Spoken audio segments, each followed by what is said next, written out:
ಈ ಭೂಮಿ ಮ್ಯಾಗ ಹುಟ್ಟಿ ಬಂದೇವೆ ಅಂದ ಬಳಿಕ ನಾವು ಎದಕ್ಕೆ ಹುಟ್ಟಿ ಬಂದೀವಿ, ಏನು ಮಾಡಕತ್ತೀವಿ, ನಮ್ಮಿಂದ ಏನಾಗಬೇಕಾಗ್ಯದ ಅನ್ನೋದನ್ನು ಮರ್ತೀವಿ ನಾವೆಲ್ಲ. ಸುಮ್ಮನೆ ಹಂಗೆ ಹುಟ್ಟಬೇಕಂದ್ಕೊಳ್ಳಿ ಶಗಣ್ಯಾಗ ಹುಳ ಪುದು ಪುದು ಪುದು ಪುದು ಪುದು ಹೆಂಗೆ ಹುಡ್ತಲ್ಲ ಹಂಗೆ ಹುಟ್ಟಿ ಬಂದ್ಬಿಟ್ಟೀವಿ. ಏನು ಮಾಡ್ಬೇಕು ಅನ್ನೋದು ಮರ್ತು ಬಿಟ್ಟೀವಿ. ಆಶ್ಚರ್ಯ ಏನು ಅಂತಂದ್ರೆ ತಾಯಿ ನೆನಪಿರಲಿ, ಸುಮ್ಮನೆ ನೆನಪಿಸ್ತೀನಿ ನಿಮಗೆ. ಮನುಷ್ಯನ ಜೀವನದೊಳಗೆ ತೊಟ್ಲ ಅಂತ ಏನೋ ಕರಿತಿರಲ್ಲ, ತೊಟ್ಟಲದೊಳಗೆ ಎಷ್ಟು ತೊಟ್ಲದಾವ್ರಿ?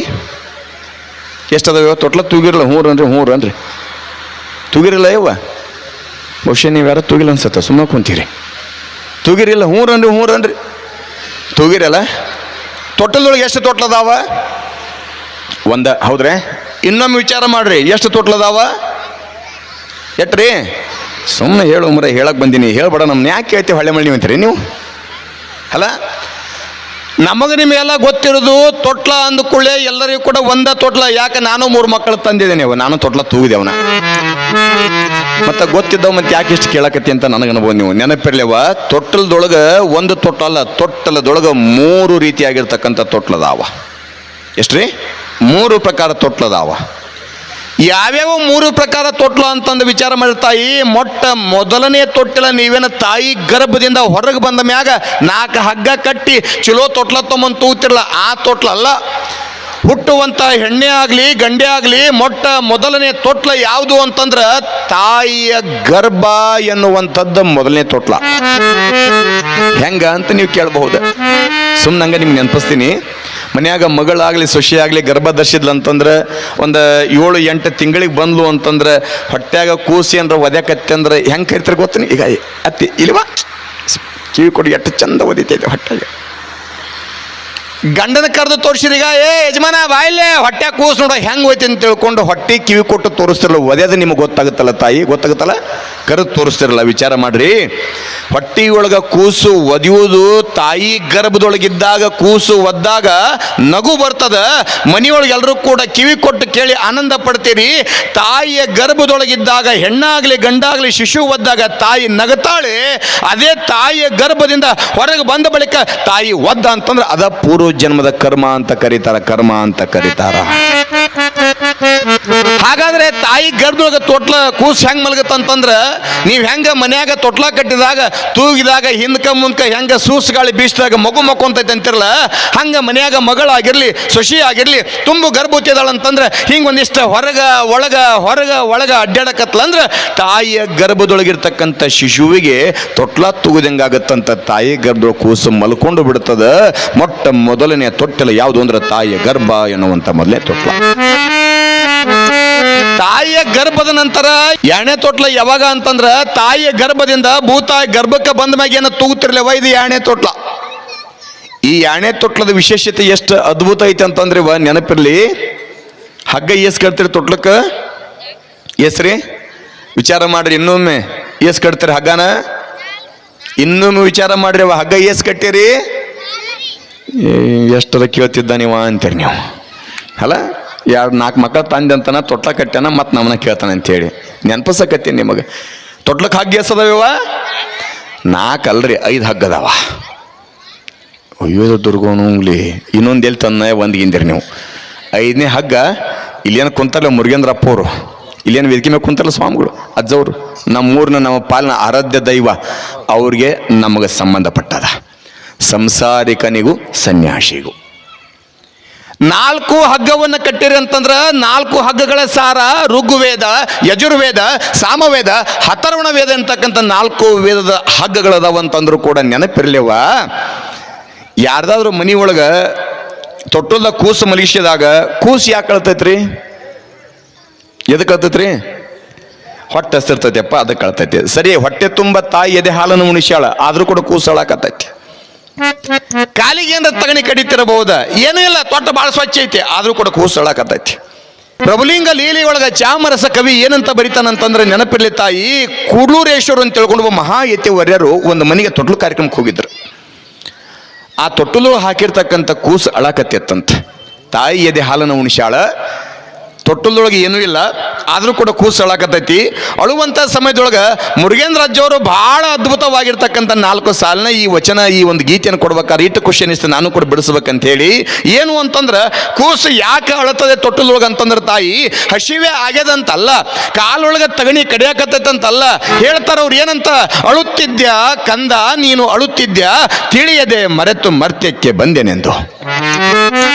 ಕೂಸು ಯಾಕೆ ಅಳತೈತಂತಂದ್ರ, ಯಪ್ಪ ಹೇ ಭಗವಂತ, ಶಿವನ ಸನ್ನಿಧಾನದಿಂದ ಈ ದೇಹಕ್ಕೆ ಬರ್ಬೇಕಾದ್ರೆ ಕರ ಜೋಡಿಸಿ ಬಂದಿದಿ. ಕಾರಣ ತಾಯಿ ಊಟವನ್ನು ಮಾಡಬೇಕಾದ್ರೆ ಉಣ್ಣುವಂತ ಅನ್ನ, ಕುಡಿಯುವಂತ ನೀರು ಮಗನ ಮುಖದ ಮೇಲೆ ಬೀಳ್ಬೇಕಾದ್ರೆ ದೇವನಲ್ಲಿ ಬೇಡ್ಕೊಂತಾನ, ಭಗವಂತನಲ್ಲಿ ಬೇಡ್ಕೊಂತಾನ. ಹೇ ಭಗವಂತ, ಸಾಕು ಈ ಭವಬಂಧನದಿಂದ ನನ್ನನ್ನು ಹೊರ ಕಳಿಸು, ಇದರ ಕಷ್ಟವನ್ನು ತಾಳಕ ಆಗ್ಲಾರ್ದು ಅಂತ ತಿಳ್ಕೊಂಡು ನಾ ಭೂಲೋಕಕ್ಕೆ ಹೋದ ಮ್ಯಾಗ ನಿನ್ನ ಬಗ್ಗೆ 4 ಮಂದಿಗೆ ಒಳ್ಳೆಯ ಮಾತುಗಳನ್ನ ಹೇಳ್ತೇನೆ, ನಿನ್ನ ನಾಮಸ್ಮರಣೆ ಮಾಡ್ತೇನೆ, ಉಸಿರು ಇರುವ ತನಕ ನಿನ್ನ ಧ್ಯಾನವನ್ನು ಮಾಡ್ತೇನೆ ಅಂತ ತಿಳ್ಕೊಂಡು ಶಿವನಲ್ಲಿ ಬೇಡ್ಕೊಂಡು ಕರ ಮುಗಿದು ಬಂದೀವಿ ತಾಯಿ. ಯಾವಾಗ ಪರಮಾತ್ಮ ಭೂತಾಯಿ ಗರ್ಭಕ್ಕೆ ಕಳಿಸಿದ ಬಂದ ಕೂಡ ಎಲ್ಲ ಮರ್ತು ಬಿಟ್ಟಿವಿ. ಯಕೋಚಿತ ಒಂದು ಗುಬ್ಬಿ ಬೆಳಗ್ಗೆ ಎದ್ದು ಕುಳಿ ಏಳಬೇಕಾದ್ರೆ ಏನಂತ ಹೇಳ್ತೈತೆ ಅವ ಗುಬ್ಬಿ? ಏನಂತ ಹೇಳ್ತೈತ್ರಿ? ಒಂದು ಗುಬ್ಬಿ ಬೆಳಗ್ಗೆ ಎದ್ದಾಕ್ಷಣ ಹೇಳ್ಬೇಕಾದ್ರೆ ಅದು ಏನಂತೈತೆ ಅಂದ್ರೆ ಚಿವಚಿವ ಚಿವಚಿವ ಚಿವಚಿವ ಚಿವಚಿವ ಅಂತದ. ನಾವ ಎದ್ದ ತಕ್ಷಣ ಮೊದಲು ಬೆಡ್ ಕಾಫಿ ಅಂತೀವಿ ಅಲ್ಲ. ಆ ಗುಬ್ಬಿ ಗೊತ್ತದ, ಮೂಕ ಪ್ರಾಣಿಯಾಗಿರ್ತಕ್ಕಂಥ ವರ್ಷಕ್ಕೆ 1 ಸಾರಿ ವಸಂತ ಮಾಸಕ್ಕೆ ಬಂದು ಯಾರ ಕಣ್ಣಿಗೂ ಕಾಣದೇ ಇರ್ತಕ್ಕಂಥ ಕೋಗಿಲಿಗೆ ಗೊತ್ತದ. ಅವತ್ತಿನ ಸಮಯಕ್ಕೆ ಕೂಗಿದಾಗ ಎಲ್ಲರೂ ಕೂಡ ಕಿವಿ ಕೊಟ್ಟು ಕೇಳ್ತೀವಿ, ಭಗವಂತ ನನ್ನನ್ನು ಕಳಿಸಿದ್ದು ಕೂಗುವುದಕ್ಕಾಗಿ ಕಳಿಸ್ಯಾನ ಅಂತ ಹೇಳಿ. ಹೊಲದೊಳಗೆ ಬಹಳ ಚಂದ ಮಾವಿನ ಗಿಡ ಬೆಳೆಸಿವಿ ಅಂದ್ರೂ ಕೂಡ ವರ್ಷದೊಳಗೆ 1 ಸಾರಿ ಬರ್ತದ, ಮಾಮರ ಚಿಗಿತೈತಿ, ಅದಕ್ಕೆ ಬರುವಂಥದ್ದು ಗೊತ್ತದ. ನೀವು ಎಂಥ ಕಲ್ಲು ತಗೊಂಡು ಮಾವಿನ ಗಿಡಕ್ಕೆ ಹೋಗಿತೀರಂದ್ರೂ ಕೂಡ ಆ ಗಿಡಕ್ಕೆ ಗೊತ್ತೈತಿ, ಎಷ್ಟೇ ಕಲ್ಲು ಹೋಗಿದ್ರು ಕೂಡ ಕಲ್ಲು ಒಯ್ಯೋದು ಅವನು ಗುಣ ಅದ. ಸಿಹಿಯಾಗಿರ್ತಕ್ಕಂಥ ಹಣ್ಣು ಕೊಡೋದು ನನ್ನ ಧರ್ಮ ಐತಿ ಅಂತ ತಿಳ್ಕೊಂಡು ಹಣ್ಣ ಕೊಡ್ತೈತಿ, ಅದೇನು ಈ ಕಹಿಯಾಗಿರ್ತಕ್ಕಂಥ ಕಾಯಿ ಕೊಡೋದಿಲ್ಲ. ಹಂಗ ಕೂಸು ಬರ್ಬೇಕಾದ್ರೆ ಕರ ಜೋಡಿಸಿ ಬಂದೀವಿ ಅಂತಂದ್ರೆ, ಯಪ್ಪ ಕರ ಜೋಡಿಸಿ ಬರ್ಬೇಕಾದ್ರ ಕೂಸು ಹತ್ಕೊಂತ ಬರ್ತೈತಿ. ತೊಟ್ಟಿಲ ಕಟ್ಟಿವೆಂದ್ರು ಕೂಡ ತಾಯಿ, ಇದು ಯಾವ ತೊಟ್ಟಿಲ ಅಂತಂದ್ರೆ ಕಣ್ಣಿಗೆ ಕಾಣುವಂತ ತೊಟ್ಟಿಲ ಒಂದಾದ್ರ ಮಾಯ ಎಂಬ ತೊಟ್ಟಿಲೊಳಗೆ ಕೈಕಾಲು ಒತ್ತುತ್ತ ಮೋಹ ಎಂಬ ಶಿಂಬೆಯೊಳಗೆ ಹೊರಳಾಡುತ್ತ ಜೀವ ಮನಸ್ಸು ಎಂಬ ತಗುಣಿ ಉಂಗುಟಕ್ಕೆ ಹತ್ತಿ ದೇಹಕ್ಕೆ ಏಳಷ್ಟು ಸುಖವಿಲ್ಲವೆಂದು. ನಾವು ಬಂದೀವಂದ್ರೆ ಕಣ್ಣಿಗೆ ಕಾಣುವಂತ ತೊಟ್ಲು ಬೇರೆ ರೀ. ಇದು ಪ್ರಾಪಂಚಿಕವಾಗಿ ಒಂದು ತೊಟ್ಲಾದ್ರೆ ಆಧ್ಯಾತ್ಮಿಕವಾಗಿ ಬಂದ್ರೆ ಮಾಯೆ ಅಂತಕ್ಕಂಥ ತೊಟ್ಲ. ಮಾಯೆ ಅಂತಕ್ಕಂಥ ತೊಟ್ಟಲದೊಳಗೆ ಮೋಹ ಎನ್ನುವಂಥ ಶಿಂಬಿ ಒಳಗ ಜೀವ ಮನಸ್ಸು ಎಂಬ ತಗಣಿ ಉಂಗುಟಕ್ಕೆ ಹತ್ತಿ. ಜೀವನ ಬೇರೆ ಮನಸ್ಸ ಬೇರೆ, ಜೀವನ ಬೇರೆ ಮನಸ್ಸ ಬೇರೆ. ಯಾಕೆ ಅದು ಹೆಂಗೆ ಬೇರೆ ಆಗತ್ತೆ ಅಂತ ನೀವು ಕೇಳ್ಬೋದು. ವಿಚಾರ ಮಾಡ್ರಿ. ಮನಸ್ಸು ಐತಿ ಅಂತಂದ್ರೆ ಈಗ ಮನ್ಯಾಗ ಎಷ್ಟೋ ಮಂದಿ ಟಿವಿ ನೋಡಕತ್ತೀರಿ, ಎಷ್ಟೋ ಮಂದಿ ಕಟ್ಟಿ ಮ್ಯಾಗ ಕುಂತೀರಿ. ಅವ್ರ ಮನಸ್ಸು ಏನಂತೈತಿ, ಅಲ್ಯಾಕೆ ಹೊಕ್ಕಿ ಬಿಡೋ ಮರ ಬ್ಯಾಡ ಅಂತ ಒಂದಿಷ್ಟು ಮಂದಿ ಮನಸ್ಸು ಅಂತಿರ್ಬಹುದು. ನೀವೆಲ್ಲ ಇಷ್ಟು ಮಂದಿ ಬಂದಿರಿ ಅಂತಂದ್ರೆ ನಿಮ್ಮ ಮನಸ್ಸು ಏನಂತೈತಿ, ನಡೆಯೋ ಮರಯ್ಯ, ವಿಶೇಷವಾಗಿ ಶಿವವಿಶ್ವ ಜಾತ್ರಾ ನಿಮಿತ್ತವಾಗಿ ಸಾಮೂಹಿಕ ವಿವಾಹ ಕಾರ್ಯಕ್ರಮ ಅದಾವ, ಉಡಿ ತುಂಬುವಂಥ ಕಾರ್ಯಕ್ರಮ ಐತಿ, ಯಜ್ಞ ಯಾಗಗಳು ನಡೀತಾವ. ನಮ್ಮೂರೊಳಗೆ ಅದು ಅಪರೂಪಕ್ಕೆ ಬಂದೈತೆ ಅಂತ ತಿಳ್ಕೊಂಡು 365 ದಿವಸ ಕೂಡ ಉಣ್ಣೋದು ಮಕ್ಕಳದು ನೋಡೋದು ಐತಿ. ಈ ಕಾರ್ಯಕ್ರಮ ಮುಗಿದು ಮತ್ತೆ ಹೋಗೋಕ್ಕಾಗಲ್ಲ ಅಂತ ತಿಳ್ಕೊಂಡು ಯಾರ ಮನಸ್ಸು ಅಂದೈತಿ ಬಂದವರೆಲ್ಲ ಕೂಡ ಇಲ್ಲಿ ಕುಂತಿಲ್ಲ, ಮನಸ್ಸು ಕರೆಸ್ತೈತಿ.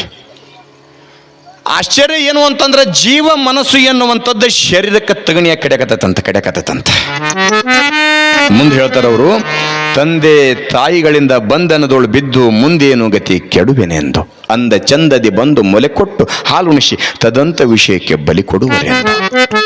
ಹೆಣ್ಣಾಗ್ಲಿ ಗಂಡಾಗ್ಲಿ ಕೂಸು ಹುಟ್ಟಿದ ತಕ್ಷಣ ಅಳಕ ಬೇಕ ಯವ್ವ, ನೆನಪಿರ್ಲಿ, ನಾವೆಲ್ಲರೂ ಕೂಡ ಅಳಕ ಬೇಕ. ಹೆಣ್ಣೆ ಆಗಲಿ ಗಂಡೆ ಆಗಲಿ ತಾಯಿಯ ಗರ್ಭದಿಂದ ಹೊರಗೆ ಬಂದಾಕ್ಷಣ ಅಳಬೇಕ.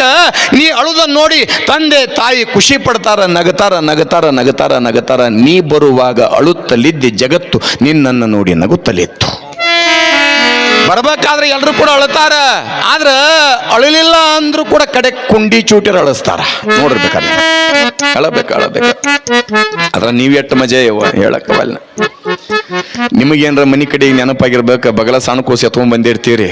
ಆ ಹುಡು ಸುಮ್ಮನೆ ಕೇಳ್ತಿಲ್ಲ, ಸುಮ್ಮ ಮುಕ್ಕೊಂಡಿರ್ತೈತೆ, ಸುಮ್ಮ ಕುಂಡಿ ಚೂಟಿ ಬಿಡ್ತೀವಿ, ಅಳಕ ಚಾಲು ಮಾಡ್ತೈತೆ. ಅದು ಯಾವಾಗ ಅಳಕತ್ತೆ, ಯಾಕೆ ಕೂಸು ಅಳಕದ ತಡೆಯವ ಅಂತ ತಿಳ್ಕೊಂಡು ಮನಿ ಕಡೆಗೇನು ಹೋಗೋದು. ನೀವು ಹಂಗ ಹೋಗಲ್ಲ, ನಿಮ್ಮ ಮಗಲ್ ಕುಂತಿರ್ತಾರಲ್ಲ, ಅವ್ರ ತಲೆ ಮೇಲೆ ಕೈ ಇಡ್ತೀರಿ, ತಂಗಿ ಮುಂದೆ ನಾ ಹೋಗ್ತೀನಿ, ಹಿಂದೆ ನೀವ ಇಲ್ಲ ಅಂತಾರೆ. ಯಾರಿಗಲ್ರಿ, ನೀವು ಓದಿಷ್ಟು ನಿಮ್ಮರ ಬಾಳೆ ಮಾಡ್ಬೇಕನ. ಆಶ್ಚರ್ಯ ಏನು ಅಂತಂದ್ರೆ ಜೀವ ಮನಸ್ಸು ಅಂತ ತಿಳ್ಕೊಂಡು ಉಂಗುಟಕ್ಕೆ ಹತ್ತಿ ಕಡಿಯಾಕತೈತೆ ಅಂತಂದ್ರೆ ತಂದೆ ತಾಯಿಗಳ ಬಂಧನದೊಳಗೆ ಶರೀರ ಬಿದ್ದದ. ಅವ್ರು ಹೇಳ್ದಂಗೆ ಕೇಳಕ್ಕ ಬೇಕಾ, ಲಾಲನೆ ಪಾಲನೆ ಪೋಷಣೆ ಮಾಡಿ ಬೆಳೆಸ್ತಾರ. ಅಳಕತ್ತೀಯ, ಜಗತ್ತು ನೋಡಿ ನಗಕತ್ತೈತಿ. ನೀ ಹಿಂದು ಹೋಗುವಾಗ ನಗು ನಗುತ್ತಾ ಹೋಗು, ಜಗತ್ತು ನಿನ್ನನ್ನು ನೋಡಿ ಅಳುತ್ತಿರಲಿ, ಇದು ಜಗದ ನಿಯಮ ಅಂತನ್ನೇ ಭಗವದ್ಗೀತೆ ಕೃಷ್ಣ ಪರಮಾತ್ಮ. ಅಳಕ ಬೇಕ. ಆದ್ರೆ ಆಶ್ಚರ್ಯ ಏನು ಅಂತಂದ್ರೆ ಬೆಳೆಸಿ ದೊಡ್ಡವ್ರನ್ನ ಮಾಡಿದ ಬಳಿಕ ತಂದೆ ತಾಯಿಗಳು ಏನು ಮಾಡ್ತಾರೆ ಅಂದ್ರೆ ತಾವು ಬಿದ್ದಂಥ ಕುಣಿಯೊಳಗೆ ಮುಂದೆ ಹೇಳ್ತಾರೆ, ನಾವು ಮಗನಿಗೆ ಮದುವೆಯ ಮಾಡುವೆಂದು ತಾವು ಬಿದ್ದ ಕುಣಿಯೊಳಗೆ ಎನ್ನ ನೂಕುವರೆಂದು ಜಾವಕ್ಕೆ ಬಂದು ದೇವ ಅಪ್ಪ ಮುರುಗೇಶ್ವರ ನಿನ್ನ ಪಾದವನ್ನ ಗಟ್ಟಿಯಾಗಿ ಹಿಡುವೆನೆಂದು ಅಳುತ್ತಿದ್ದ್ಯಾ ಕಂದ, ನೀನು ಅಳುತ್ತಿದ್ದ್ಯಾ ಅಂತ ಕರೀತಾರೆ. ಯಾವಾಗ ಮನೆಯೊಳಗ ಮಗ ಮದುವೆ ವಯಸ್ಸಿಗೆ ಬಂದ, ಮಗಳ ಮದುವೆ ವಯಸ್ಸಿಗೆ ಬಂದ್ಲ, ಒಂದು ವರನಿಗೊಂದು ಕನ್ಯೆಗೊಂದು ವರ ನೋಡಿ ಮದುವೆ ಮಾಡಿರಂತಂದ್ರ ತಾವು ಬಿದ್ದ ಕುಣಿಯೊಳಗೆ ಅಂದ್ರೆ ಸಂಸಾರ ಎನ್ನುವಂತ ಕುಣಿಯೊಳಗೆ. ಸಂಸಾರ ಎಷ್ಟು ಚಲೋ ಐತೆ ಅಟ್ಟ ಚಲೋ. ಕೆಲವೊಂದಿಷ್ಟು ಮಂದಿ ಸಂಸಾರದ ಮ್ಯಾಲ ಸವಾರಿ ಮಾಡಿದವರು ಅದಾರ. ಕೆಲವೊಂದಿಷ್ಟು ಮಂದಿ ಮಹಾತ್ಮರು ಸಂಸಾರದ ಮೇಲೆ ಸವಾರಿ ಮಾಡಿದವರು ಅದಾರ. ಯಾರ? ಅಪ್ಪ ಜಗಜ್ಯೋತಿ ವಿಶ್ವಗುರು ಬಸವಣ್ಣ ಸಂಸಾರದ ಮೇಲೆ ಸವಾರಿ ಮಾಡಿದವರು. ಮುಗುಳ್ಕೊಡು ಯಲ್ಲಲಿಂಗ ಮಹಾರಾಜರು, ಕಲಬುರಗಿ ಶರಣಪ್ಪಪ್ಪ, ಇಂಥವರೆಲ್ಲ ದೊಡ್ಡ ದೊಡ್ಡ ಮಹಾತ್ಮರ ಸಂಸಾರದ ಮೇಲೆ ಸವಾರಿ ಮಾಡಿದಾರ. ನಾವೆಲ್ಲ ಏನು ಮಾಡಕತ್ತಿ ಅಂದ್ರೆ ನಮ್ಮ ಮ್ಯಾಗ ಸಂಸಾರ ಸವಾರಿ ಮಾಡಕತ್ತೈತಿ. ಯಾಕ? ಮದುವೆ ಅಂದ್ರೆ ಅಷ್ಟು ಸರಳ ಅಲ್ರಿ. ಈ ಮದುವೆಗೆ ಒಂದು ಕೂಡ ಅವ್ರು ಹೇಳ್ತಿರ್ತಾರೆ ಏನಂತಂದ್ರೆ ಆಗೋದು ಭಾಳ ಸುಲಭ, ಮುಂದೆ ನಡೆಸ್ಕೊಂಡು ಹೋಗಿ ಭಾಳ ಕಷ್ಟ ಐತಿ. ಯಾಕ? ಒಮ್ಮೆ ಮಾಯೆಯನ್ನು ಬೆನ್ನು ಹತ್ತೀವಿ ಅಂತಂದ್ರೆ ಬಿಟ್ಟೇನೆಂದ್ರು ಬಿಡದಿ ಮಾಯ ಅನ್ನುವಂಗ ಮಾಯ ನಮ್ಮನ್ನು ಬಿಡುವುದಿಲ್ಲ. ಸಂಸಾರ ಅಂತಕ್ಕಂಥ ಮಾಯೆಯನ್ನು ಬೆನ್ನು ಹತ್ತಿ ನಾವಿಲ್ಲೇ ಕುಂತ್ಕೊಂಡಿವಿ. ತೊಟ್ಲಕ್ಕ ಹಗ್ಗ 4 ಅಲ್ಲೇವ, 5 ಹಗ್ಗ ಅದಾವ. ಆ 5ನೇ ಹಗ್ಗ 4 ಹಗ್ಗಕ್ಕಿಂತ 5ನೇ ಹಗ್ಗ ಎಷ್ಟು ವಿಶೇಷ ಐತೆ ಅಂತಂದ್ರೆ ನೆನಪಿರ್ಲಿ, ನೆನಪಿಸ್ತೇನೆ ನಿಮಗೆ. ಯಾರ್ದಾದ್ರೂ ಮನೆಗೆ ಒಂದು ತೊಟ್ಲು ಕಾರ್ಯಕ್ರಮಕ್ಕೆ ಹೋಗ್ಬೇಕು ಅನ್ನಂಗಿತ್ತಂದ್ರೆ ನೀವು ಹಂಗ ಹೋಗ್ತೀರಿ ಅಂತ ತೊಗೊಂಡು ಹೋಗ್ತೀರಿ, ಏನು ಒಯ್ತೀರಿ? ಕಡೆಕ ಬಟ್ಟೆಯಾರ ಒಯ್ತೀರಿ, ಕಡೆಕಲಕ ರೊಕ್ಕಾರ ಒಯ್ತೀರಿ, ಏನಾರ ಹೋಗಿ ಕೊಡ್ತೀರಿ, ಹೌದಲ್ಲ? ಹಂಗೆ ಕುಂಚಿಗೆ ಹೊಲಿಯಕತ್ತೀರಿ ಅಂತಂದ್ರೆ ಮನ್ಯಾಗ ಜೋಳಿಗ್ಯಾಗ ಕೂಸು ಮಲಗಿಸೀರಿ ಅಥವಾ ತೊಟಲ ಕೂಸು ಮಲಗಿಸೀರಿ. ಇಂಥರ ಮನೆಗೆ ಹೆಸಡುವಂಥ ಕಾರ್ಯಕ್ರಮ ಐತಿ, ಹೋಗ್ಬೇಕಂತ ತಿಳ್ಕೊಂಡು ವಿಚಾರ ಮಾಡುವ. ಹಂಗೆ ಹೋಗಬಾರ್ದ. ಕುಂಚಿ ಹೊಲಿಬೇಕಂತ ತಿಳ್ಕೊಂಡು ಕುಂಚಿ ಹೊಲಿಯಕತ್ತಿರಲ್ಲ. ಕುಂಚಿ ಹೊಲಿಬೇಕಾದ್ರೆ ತೊಟ್ಟಲಾಗಿರ್ತಕ್ಕಂಥ ಕೂಸು ಅಳಾಕತ್ತೈತಿ, ಈ ಕಡೆ ಕುಂಚಿ ಹೊಲಿಯಕತ್ತೀರಿ. ಕೂಸು ಆಡ್ಸಕತ್ತೀರಂತಂದ್ರೆ ಕುಂಚಿ ಹೊಲಿಯಕ್ಕೆ ಆಗೋದಿಲ್ಲ. ಕುಂಚಿ ಹೊಲ್ಕೊಂತ ಕುಂತ್ರ ಅಳುವಂಥ ಕೂಸು ನಿಲ್ಲಂಗಿಲ್ಲ. ಎರಡೂ ಕೆಲಸನೂ ಆಗ್ಬೇಕವ. ಏನು ಮಾಡ್ತೀರಿ? ಏನು ಮಾಡ್ತೀರಿ? ಏನು ಮಾಡ್ತೀರಿವ? ಎರಡು ಕೆಲಸನೂ ಆಗ್ಬೇಕು. ನಗಕತ್ತಿರ ಅರ್ಥ ಆಗೈತೆ ನಿಮಗೆ ಅಲ್ಲ? ಒಂದು ಹಗ್ಗ ಕಟ್ಟಿರ್ತೀರಿ, ಒಂದು ಹಗ್ಗನ. ಅದು ಹಗ್ಗ ಅಲ್ಲ ತಾಯಿ, 5ನೇ ಹಗ್ಗ ಪೂಜ್ಯರಿಗೂ ನಮಗೂ ಇರ್ತಕ್ಕಂಥ ಸಂಬಂಧ. ನಾವು ಹಗ್ಗವನ್ನು ಜಗ್ಬೇಕಾದ್ರೆ, ತೊಟ್ಟಿಲವನ್ನ ಜಗ್ಬೇಕಾದ್ರೆ ಏನಂತ ಜಗ್ತೀವಿ ಅಂತಂದ್ರೆ, ಬಾಯಪ್ಪ ಮಾಯಿ ಅಂತ ತೊಟ್ಟಿಲದೊಳಗೆ ನಾವು ಹೆಂಗ ಹುಟ್ಟಿ ಆಡಿ ಬೆಳೆದು ಬಂದೀವಿ, ಹಂಗ ನಿನ್ನನ್ನು ಕೂಡ ಆಡಿ ಬೆಳೆಸ್ತೀವಿ. ಮಾಯಿ ಅನ್ನತಕ್ಕಂಥ ತೊಟ್ಟಿಲದೊಳಗೆ ಬಾ ಅಂತ ತಿಳ್ಕೊಂಡು ನಾವು ಜಗ್ತೀವಿ. ಅದ್ರೊಳಗಿರ್ತಕ್ಕಂಥ ಕೂಸಂತೈತಿಯಪ್ಪ, ವಲ್ರು ಮರಯ್ಯ ನೀವು ಬಿದ್ದ ಕುಣಿಯಾಗ ನಾ ಬೀಳಾಕ ಅಲ್ಲೇ, ನಿಮ್ಮ ಹಂಗ ಮಾಯದ ತೊಟ್ಟಿಲೊಳಗೆ ಬೀಳಾಕ ನಾವಲ್ಲೇ ಅಂತ ತಿಳ್ಕೊಂಡು ಹಿಂದಕ್ಕೆ ಹೋಗ್ತೈತಿ. ತಾಯಿಯ ಎದೆ ಹಾಲನ್ನ ಕುಡಿಸಿ ಲಾಲನೆ ಪಾಲನೆ ಮಾಡಿ ಮದುವೆ ಮಾಡ್ತೀವಿ ಬಾ ಅಂತ ತಿಳ್ಕೊಂಡು ನಾವು ಜಗತೀವಿ, ಒಲ್ಲೆ ಅಂತ ತಿಳ್ಕೊಂಡು ಹಿಂದಕ್ಕೆ ಹೋಗೈತಿ. ಬೇಕು ಬೇಕು ಬೇಕು ಅಂತ ಮುಂದೆ ಬಂದವರೆಲ್ಲ ನಮ್ಮಂತ ಸಂಸಾರಿಕರಾಗಿವಿ.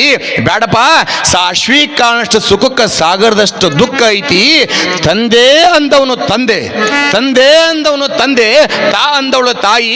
ಇಬ್ಬರ ಮಿಲನದಿಂದ ಮ್ಯಾಲಿದ್ದವ ಕೆಳಗೆ ತಂದವ್ರು ಯಾರು ಅಂದ್ರೆ ತಂದೆ ತಾಯಿ. ಆದ್ರ ಕೆಳಗಿದ್ದವನನ್ನ ಮ್ಯಾಲ ಕರ್ಕೊಂಡು ಹೋಗವ ಯಾರಂತಂದ್ರೆ ಸದ್ಗುರುನಾಥ ಶಿವಯೋಗೇಶ್ವರ ಅಂತ ಕರೀತಾರ, ಅಪ್ಪ ಮುರುಗೇಂದ್ರೇಶ್ವರ ಅಂತ ಕರೀತಾರೆ. ಯಾಕ?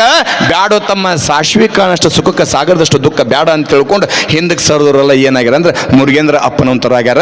ನಮ್ಮೂರಿನ ಪೂಜ್ಯ ದೇವರಾಗ್ಯಾರ. ಯಾಕ? 5ನೇ ಹಗ್ಗ. ತೊಟ್ಲಕ್ಕ ಹಗ್ಗ ಎಷ್ಟು ಕಟ್ತಿರವ? 5 ಹಗ್ಗ. ತೊಟ್ಟಲದೊಳಗೆ ಎಷ್ಟು ತೊಟ್ಲದಾವ? ಎಷ್ಟ್ರಿ? ಇನ್ನೊಂದೆಲ್ಲ ಐತಿ, ಹೌದಲ್ಲ ಯಪ್ಪ? ಹೇಳ್ಬಿಡಂದ್ರಿ ನೀವು. ನೆನಪಿರ್ಲಿ, ನಮ್ಮ ನಿಮ್ಮ ದೃಷ್ಟಿಯೊಳಗ ಅದು ಏನು ಕಾಣ್ತೈತಿ ಅಂದ್ರೆ ಬೇರೆನೇ ಕಂಡಿರ್ತೈತಿ. ಯಾವಾಗ? ಈ ಜೀವ ಹೋದ ಮ್ಯಾಗ ಮೂಗುನ್ಯಾಗ ಹಳ್ಳಿ ತುರುಕಿ ಬಾಯಿಗೆ ಅಡಿಕೆಯಲ್ಲಿ ಬರಿಸಿ ಹಿಂಗೆ ಕುಂದಿರ್ಸಿರ್ತಾರಲ್ರಿ 2 ಕೊಟ್ಟ. ಅವಾಗ ತಂದೆ ಇಲ್ಲ, ತಾಯಿ ಇಲ್ಲ, ಗಂಡ ಇಲ್ಲ, ಮಕ್ಕಳಿಲ್ಲ, ಹೆಂಡತಿಲ್ಲ, ಯಾರು ಇಲ್ಲ. ಹಿಂಗೆ ಕುಂದಿಸಿದಾಗ ಹೊತ್ಕೊಂಡು ಹೋಗಿ ತೊಗೊಂಬರ್ತಾರೆ ನೋಡ್ರಿ. ಈ ಕಡೆ ಏನು ಅಂತೀರಿ ಅದಕ್ಕೆ? ಏನಂತೀರಿ? ಸಿದಿಗೆ ಅಂತೀರಿ, ಚಟ್ ಅಂತೀರಿ, ಏನಂತೀರಿ? ಏನಂತೀರಿ? ಒಯ್ತೀನಿ ಇಲ್ಲ ಏನು ಹಂಗೆ ಸತ್ ಮೇಲೆ ಹೊತ್ಕೊಂಡು ಎದ್ರ ಹೊತ್ಕೊಂಡು ಹೋಗ್ತೀರಿ ಈ ಕಡೆ ಎದ್ರಿ? ಹಾಂ, ನಿಮ್ಮ ಕಡೆ ಚಿಟ್ಟಿನ ಪಲ್ಲಕ್ಕಿ ಅಂತೀರಿ, ನಮ್ಮ ಕಡೆಗೆ ಸಿದಿಗೆ ಅಂತ ಕರೀತಾರೆ. ಹಾಂ, ಚಟ್ಟ ಚಟ್ಟ. ಸಿದಿಗೆ ಅಂದ್ರೆ ಒಂದು ಅಳಿ ಅಂದ್ರೆ ಅವನ, ಮಗಳ ಗಂಡ ಅಂದ್ರೆ ಅವನ. ಸಿದಿಗೆ ಅಂದ್ರೆ ಅದ, ಚಟ್ ಅಂದ್ರೆ ಅದ, ಚಿಟ್ಟಿನ ಪಲ್ಲಕ್ಕಿ ಅಂದ್ರೂ ಕೂಡ ಅದ ಅಲ್ಲ. ನಮ್ಮ ನಿಮ್ಮ ದೃಷ್ಟಿಯೊಳಗ ಅದು ಸಿದಿಗಿ, ಚಟ್ಟ, ಚಿಟ್ಟಿನ ಪಲ್ಲಕ್ಕಿ ಆದ್ರ ಮಹಾತ್ಮರ ದೃಷ್ಟಿಯೊಳಗ ಅದು ಒಂದು ತೊಟ್ಟಲವೇ ತೊಟ್ಟಿಲವೇ ತೊಟ್ಟಿಲವೇ. ಎಷ್ಟು ಅದ್ಭುತ ತೊಟ್ಲ ಅಂತಂದ್ರೆ ನೆನಪಿರ್ಲಿ ತಾಯಿ, ವಿಶ್ವಕರ್ಮದೊಳಗ ಜನಿಸಿರುವಂತ ನವಲಗುಂದ ನಾಗಲಿಂಗಪ್ಪ ಬಹಳ ದೊಡ್ಡ ಅವ. ನವಲಗುಂದದ ನಾಗಲಿಂಗಪ್ಪ ಅದೇ ತಾನೇ ನವಲಗುಂದ ಪ್ರವೇಶ ಮಾಡಬೇಕಾದ್ರೆ ಲಕ್ಷ ಕೊಟ್ಟು ಕೇಳ್ರಿವ ಹೆಂಗ ಅದು ಒಂದು ತೊಟ್ಲ ಅಂತಂದ್ರ ಅದು ಬರೇ ತೊಟ್ಲ ಅಲ್ಲ, ಮಹಾತ್ಮರ ಪಾಲಿಗೆ ಅದು ಒಂದು ಪಲ್ಲಕ್ಕಿ ಆಗ್ಯದ, ಪಲ್ಲಕ್ಕಿ ಆಗ್ಯದ, ಪಲ್ಲಕ್ಕಿ ಆಗ್ಯದ. ನವಲಗುಂದ ನಾಗಲಿಂಗಪ್ಪ ಅದೇ ತಾನೇ ನವಲಗುಂದ ಪ್ರವೇಶ ಮಾಡ್ಬೇಕಾದ್ರೆ ಬಾಳದ್ರ ಒಂದು ಹರಿದಾರಿತ್ತು ಊರ. ಯಾರನ್ನೊಬ್ಬನು ಮುಚ್ಚಿ ಆ ಹೂವಿನ ಚಿಟ್ಟಿ ಪಲ್ಲಕ್ಕಿ ಒಗದು ಹೋಗಿದ್ರ ಅಲ್ಲೇ ಮಗಲ. ಒಗದು ಹೋದಾಗ ನಾಗಲಿಂಗಪ್ಪ ಪ್ರವೇಶ ಮಾಡಬೇಕಾದ್ರೆ ಆತನ ಜೊತೆಗೆ 4 ಮಂದಿ ಭೂವಿಗಳು ಸದಾವಕಾಲ ಇದ್ರು.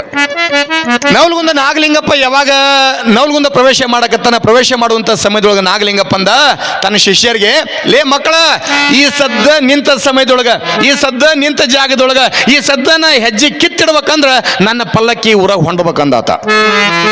ನೆನಪಿರ್ಲಿವ, ನಾಗಲಿಂಗಪ್ಪ ಇರ್ಬೋದ, ಶಿಶುನಾಳ ಶರೀಫಜ್ಜ ಇರ್ಬೋದ, ಹುಬ್ಬಳ್ಳಿ ಸಿದ್ಧಾರೂಢ ಇರ್ಬೋದ, ಗರಗದ ಮಡಿವಾಳಪ್ಪ ಇರ್ಬೋದ, ಇವರೆಲ್ಲರೂ ಕೂಡ ಸಮಕಾಲಿಗರ. ನಾಗಲಿಂಗಪ್ಪ ಒಂದು ಕಡೆಗೆ ಹೊಕ್ಕಾನಂತಂದ್ರೆ ಸುಮ್ಮನೆ ಹೋಗ್ತಿದ್ದಿಲ್ಲ, ಅಲ್ಲಿ ಏನಾರು ಒಂದು ಲೀಲೆ ಆಗೇತಿರ್ತಿತ್ತ. ಯಾವಾಗ ನಾಗಲಿಂಗಪ್ಪ ಶಿಷ್ಯರಿಗೆ ಅಂತಾನೆ ಸದ್ದ ನನ್ನ ಪಲ್ಲಕ್ಕಿ ನವಲಗುಂದಾಗ ಹೋಗ್ಬೇಕಂದಾಗ ಶಿಷ್ಯರಂದ್ರು, ಯಪ್ಪ ಹಂಗಾದ್ರೆ ನವಲಗುಂದಾಗ ಒಳಗೆ ಹೋಗಿ ಯಾವ ಗುಡಿ ಒಳಗ, ಯಾವ ದೇವಸ್ಥಾನದೊಳಗ, ಯಾವ ಮಠದೊಳಗ ಪಲ್ಲಕ್ಕಿ ಐತಿ, ಪಲ್ಲಕ್ಕಿ ತೊಗೊಂಬರ್ತೀವಿ ಅಂದಾಗ, ಈ ಸದ್ದ ಹೆಜ್ಜೆ ಕೇಳ್ಬೇಕಂದ್ರೆ ಪಲ್ಲಕ್ಕಿ ಮ್ಯಾಗ ಹೋಗ್ಬೇಕಂದವ. ನಾಗಲಿಂಗಪ್ಪನ ಎದುರು ಹಾಕೊಂತಿದ್ದಿಲ್ಲ, ಅವ್ರು ಗೊತ್ತಿತ್ತ ಯಾಕೆ ಹಿಂಗೆ ಮಾಡಕತ್ತಾನಂತೇಳಿ. ಯಪ್ಪ ಮತ್ತೆ ಸದ್ದ ಪಲ್ಲಕ್ಕಿ ಬೇಕಂದ್ರೆ ಇಲ್ಲ, ಏನು ಮಾಡ್ಬೇಕಂತ ನೀನ ಹೇಳ್ಬಿಡ ಅಂದ್ರು. ಏನು ಮಾಡಂತೀನಿ ನೀನ ಹೇಳ ಅಂದ್ಕೊಳ್ಳಿ. ನಾಗಲಿಂಗಪ್ಪ ಅಂದಲೇ ತಮ್ಮ ಅಲ್ಲಿ ಏನದಲ್ಲ ಚಟ್ಟಿನ ಪಲ್ಲಕ್ಕಿ, ಹೂವಿನ ಪಲ್ಲಕ್ಕಿ ಅದೇನೈತಲ್ಲ ಅನ್ನ ತೊಂಬ ಅಂದ್ರು. ಅಂದ್ಕೊಳ್ಳೆ ಶಿಷ್ಯರು ಹೋದ್ರು, ಸಿದಿಗಿ ತಗೊಂಡು ಬಂದ್ರ. ನಾಗಲಿಂಗಪ್ಪ ಅದ್ರ ಮ್ಯಾಗ ಕುಂತ್ಕೊಂಡ ಅಡ್ಡ ಒಯ್ಯಕತ್ರಿ ಇವ್ರು. ಅಡ್ಡ ಒಯ್ಯುವಂಥ ಸಮಯದೊಳಗೆ ನಾಗಲಿಂಗಪ್ಪಂದ, ತಮ್ಮ ಈ ತೊಟ್ಲು ಎಷ್ಟು ಚಲೋ ಐತಿಲಿ ಅಂದಾತ. ಅವರು ಮಹಾತ್ಮರ ದೃಷ್ಟಿಯೊಳಗ ಅದು ಒಂದು ತೊಟ್ಲನ, ಅದು ಒಂದು ತೊಟ್ಲನ. ನಮ್ಮ ದೃಷ್ಟಿಯೊಳಗೆ ಸಿದಿಗೆ ಚಟ್ಟಾಗ್ಯದ, ಅದು ಮಹಾತ್ಮರ ದೃಷ್ಟಿಯೊಳಗೆ ಅದು ಒಂದು ತೊಟ್ಲ, ಮಹಾತ್ಮರ ದೃಷ್ಟಿಯೊಳಗೆ ಅದು ಒಂದು ಪಲ್ಲಕ್ಕಿ. ಯಾವಾಗ ನಾಗಲಿಂಗಪ್ಪ ಪಲ್ಲಕ್ಕಿ ಮ್ಯಾಗ ಹೊಂಟಾನ, ಏನು ಹಿತಾಯ್ತಿಲ್ಲ ತಮ್ಮ ಅಂತ ತಿಳ್ಕೊಂಡು ಅನ್ನೋದ್ರೊಳಗ ಮೊಟ್ಟ ಮೊದಲಿಗೆ ಬ್ರಾಹ್ಮಣರ ಓಣಿ ಅಂದ್ರು, ಇದು ಸಿದಿಗೆ ಹೊಂಟೈತೆ ಅಂತಂದ್ರ ನಮ್ಮ ಓಣಿಯಾಗ ಈತನ ಸಿದಿಗೆ ಬಿಡಂಗಿಲ್ಲ ಅಂತ ತಿಳ್ಕೊಂಡು ನಮ್ಮಂತ ಮಳ್ಳು ಹುಡ್ರ ತರಬಿದ್ರ ನಾಗಲಿಂಗಪ್ಪನ. ನಾಗಲಿಂಗಪ್ಪಂದ, ಲೇ ತಮ್ಮ ನನ್ನ ಪಾಡಿ ನಾ ಹೊಂಟೀನಿ, ನನ್ನ ಪಾಡಿ ನಾ ಹೊಂಟೀನಿ, ಸುಮ್ಮನೆ ನನ್ನ ಪಾಡಿ ನಾನು ಬಿಟ್ಟು ನಾ ಹೋಗ್ಬಿಡ್ತೀನಿ ಅಂತಂದಾಗ ಅವ್ರಂದ್ರೆ, ನಾವು ಅಪ್ಪಟ್ಟ ಬ್ರಾಹ್ಮಣರದೀವಿ, ನಾವು ಅಪ್ಪಟ ಆಚಾರವಂತರದೀವಿ, ನಿನ್ನ ಪಲ್ಲಕ್ಕಿಯನ್ನ ನಿನ್ನ ಸಿರಿಗೆ ನಮ್ಮ ಉಣೆ ಬಿಡಂಗಿಲ್ಲ ಅಂತ ತಿಳ್ಕೊಂಡು ಎಷ್ಟು ಹೇಳಿದ್ರು ಕೂಡ ಕೇಳಿಲ್ಲ. ನಾಗಲಿಂಗಪ್ಪಂದ, ಹಂಗಾರ ನಾನು ಬಿಡಂಗಿಲ್ಲ, ಬಿಡಂಗಿಲ್ಲ, ಇಲ್ಲೇ ಇಳಿಸಿದ. ಯಾವಾಗ ನಾಗಲಿಂಗಪ್ಪ ಈ ಮಾತಂದ ಅಂದ್ಕೊಳ್ಳಿ, ಲೇ ತಮ್ಮ ಇಳಿಸಲಿ ನನ್ನ ಪಲ್ಲಕ್ಕಿ ನಂದಾತ. ಪಲ್ಲಕ್ಕಿ ಇಳಿಸಿದ್ರೆ, ಇಳಿಸಿದ ತಕ್ಷಣ ಬ್ರಾಹ್ಮಣರು ಓಣ್ಯಾಗ ಮೊಟ್ಟ ಮೊದಲಿಗೆ ಹಿಂಗೆ ಎದ್ರ ಬದ್ರ ಮನಿ ಪಲ್ಲಕ್ಕಿ ಯಾವಾಗ ಇಳಿಸ್ಯಾರ ನಾಗಲಿಂಗಪ್ಪ ಹೋದ. ಆಶ್ಚರ್ಯ ಕೇಳ್ರಿ ಎಟ್ಟ ಮಜಾ ಐತಿ ಅಂತಂದ್ರೆ, ಯಾವಾಗ ಪಲ್ಲಕ್ಕಿ ನಾಗಲಿಂಗಪ್ಪಂದು ಇಳಿದೈತಿ, ಇಳಿದ ತಕ್ಷಣ ಯಾವಾಗ ನಾಗಲಿಂಗಪ್ಪ ಪಲ್ಲಕ್ಕಿ ಇಳಿಸಿ ಮುಂದೆ ಹೋಗ್ಯಾನ, ಬೆಳಗ್ಗೆ ಎದ್ದ ತಕ್ಷಣ ಬ್ರಾಹ್ಮಣರು ಮನ್ಯಾಗ ಎದ್ದು ಕುಳೆ ಚೀದ ಕೈಯಾಗ ಒಂದು ಹಲಿಗಿ, ಕೈ ಒಂದು ಕೋಲ, ಕಣ್ಣ ಕಣ ಕಣ ಕಣ್ಣ ಕಣ ಕಣ ಕಣ್ಣ ಚಲವ ಹೊಂಟದಿದ್ದೆನ. ಒಬ್ಬೊಬ್ರು ಮನ್ಯಾಗ ಹೊಂಟುವ. ರಾತ್ರಿ ಆದ್ರೆ ಸಾಕ ಎಲ್ಲ ಬ್ರಾಹ್ಮಣರನ್ನಕತ್ತಾರ, ಬೆಳಗ್ಗೆ ಎದ್ರ ನಮ್ಮ ಮನೆ ಹೋಗುತ್ತೋ ನಿಮ್ಮ ಮನೆ ಹೋಗುತ್ತೋ, ನಾ ಹೊಕ್ಕಿನೋ ನೀ ಹೊಕ್ಕಿನೋ, ಎಲ್ಲರೂ ಹೆದರ್ಕೊಂಡು ಕುಂದ್ರಕತ್ರ. ಬೆಳಗ್ಗೆ ಎದ್ದ ತಕ್ಷಣ ದಿನ ಒಂದೊಂದು ಮನ್ಯಾಗ, ದಿನ ಒಂದೊಂದು ಮನ್ಯಾಗ, ದಿನ ಒಂದೊಂದು ಮನೆ ಹೋಗ್ಬೇಕಾದ್ರೆ ಬಲ್ಲಂತ ಹಿರಿಯರಂದ್ರಂತಲ್ಲೇ ತಮ್ಮ ಮೊದಲ ನಾಗಲಿಂಗಪ್ಪನ ತಡಬಾರ್ದಂತ ತಿಳ್ಕೊಂಡು ಗೊತ್ತಿತ್ತು, ತಡಬಿರಿ. ಕಾರಣ ಅವ ಬಂದು ಹೊಳಿ ಪಲ್ಲಕ್ಕಿಯಾಗಿ ಎಲ್ಲಿ ಮಠ ಹೋಗುದಿಲ್ಲ, ಅಲ್ಲಿ ಮಠ ದಿನ ಒಂದೊಂದು ಮನ್ಯಾಗ ತಯಾರಾಕತ್ತಮ್ಮ, ಮೊದಲವ ಎಲ್ಲಿ ಹೋಗಿ ಕರ್ಕೊಂಬರಂತ ತಿಳ್ಕೊಂಡು ಹೇಳಿದ್ರ. ಯಾರು ತರಬಿದವ್ರು ಹೋಗ್ತಾರ. ಹೋಗಿ ನಾಗಲಿಂಗಪ್ಪನ ಕರಿಬೇಕಾದ್ರೆ ಗುಡ್ದಾಗಿದ್ದ ನಾಗಲಿಂಗಪ್ಪ ಕರೆದಾಗ ನಾಗಲಿಂಗಪ್ಪ ಅಂದ, ಅವತ್ತು ಎಂತ ಚಂದ ನನ್ನ ಪಾಡಿ ನಾ ಹೊಂಟಿದ್ದೆ, ನಾನು ಬಿಡ್ಲಿಲ್ಲ, ಇವತ್ತು ನಿಮ್ಮ ಹಣೆ ಬರೈತೆ ಅನುಭವಿಸು ಅಂತ ತಿಳ್ಕೊಂಡು ಹೇಳಿದಾಗ, ತಪ್ಪ ಅಂತ ಕೇಳಿದಾಗ ಹೊಳ್ಳಿ ನಾಗಲಿಂಗಪ್ಪನ ಅದ ಪಲ್ಲಕ್ಕೆ ಕುಡಿಸ್ಕೊಂಡು ಹೂವಿನ ಹಾಸಿಗೆ ಹಾಸಿ ಕಳಿಸ್ಕೊಡ್ತಾರ. ಮರುದಿವಸ ಬೆಳಗ್ಗೆ ಹರಿದ್ರೆ ಒಬ್ಬರ ಮನೆ ಕೂಡ ಸಾಯಲಿಲ್ಲ, ಒಬ್ಬರ ಮನೆ ಕೂಡ ಸಾಯಲಿಲ್ಲ. ಯಾಕ ಅದು ಒಂದು ತೊಟ್ಟಲನ ಅಂತ ಕರೀತಾರ, ಅದು ಒಂದು ತೊಟ್ಟಲ ಅಂತ ಕರೀತಾರೆ.